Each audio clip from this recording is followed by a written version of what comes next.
The statue of the Confederate General Robert E. Lee was gifted to the United States Capitol as part of the National Statuary Hall collection by the Commonwealth of Virginia in 1909. On December 21, 2020, the statue was removed from the grounds of the United States Capitol to be replaced with a civil rights activist, Barbara Rose Johns. Who was Barbara Rose Johns?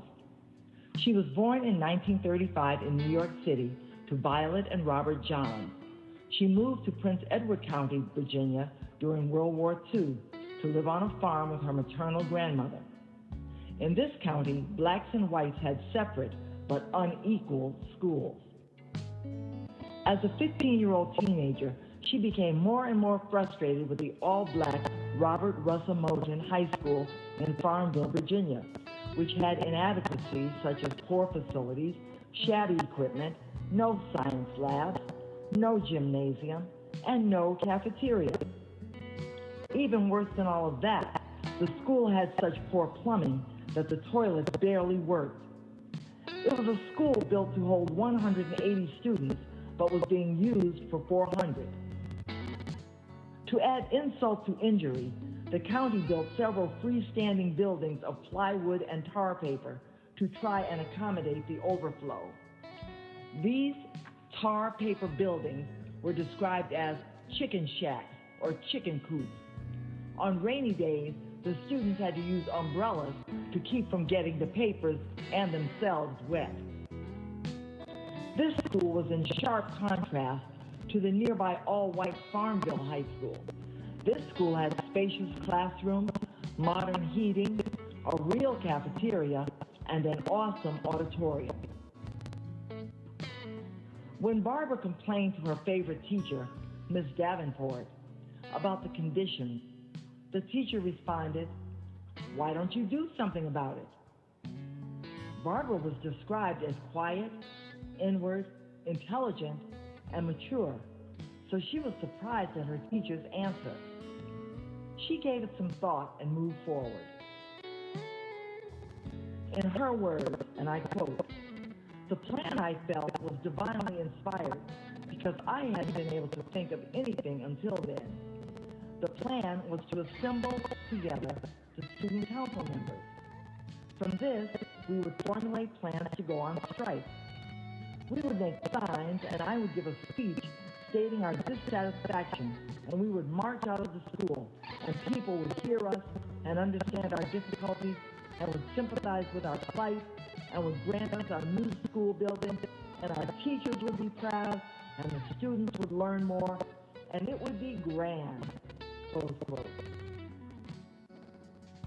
So, on April 23, 1951, Barbara Johns, a 16-year-old high school girl in Prince Edward County, Virginia, took a stand against the unequal treatment of African American and white students in the county. She bravely delivered an impassioned speech urging her classmates to join her in a strike against the school system, to force them to make changes to the substandard conditions at Moton High School.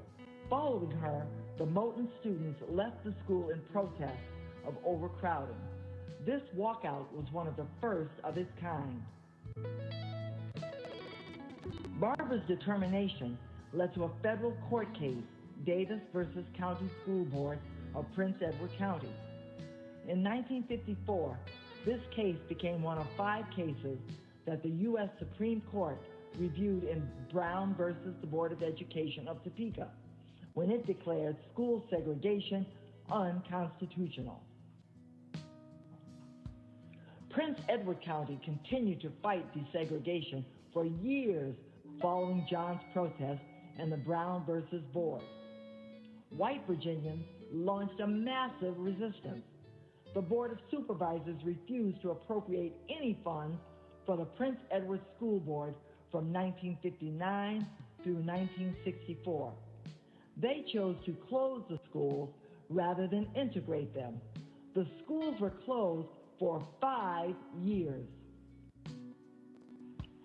Following the strike, Barbara was sent to live with her uncle Vernon Johns in Montgomery, Alabama, to finish her schooling because of threats made against her life. Barbara's family faced hardships because of her tenacity as well. After graduation from high school, Barbara attended Spelman College in Atlanta, Georgia, ultimately graduated from Drexel University in Philadelphia, Pennsylvania. She went on to lead a quiet life. She married Reverend William Powell, had 5 children, and was the librarian in the Philadelphia Public Schools. Barbara Johns Powell died in 1991. Barbara Rose Johns Powell made her mark at a time when it was not easy. She certainly made a difference and deserves her place in the U.S. Capitol Statuary Hall. There's a book by Terry Canfield, The Girl from the Tar Paper School, if you would like to read more about her. Thank you.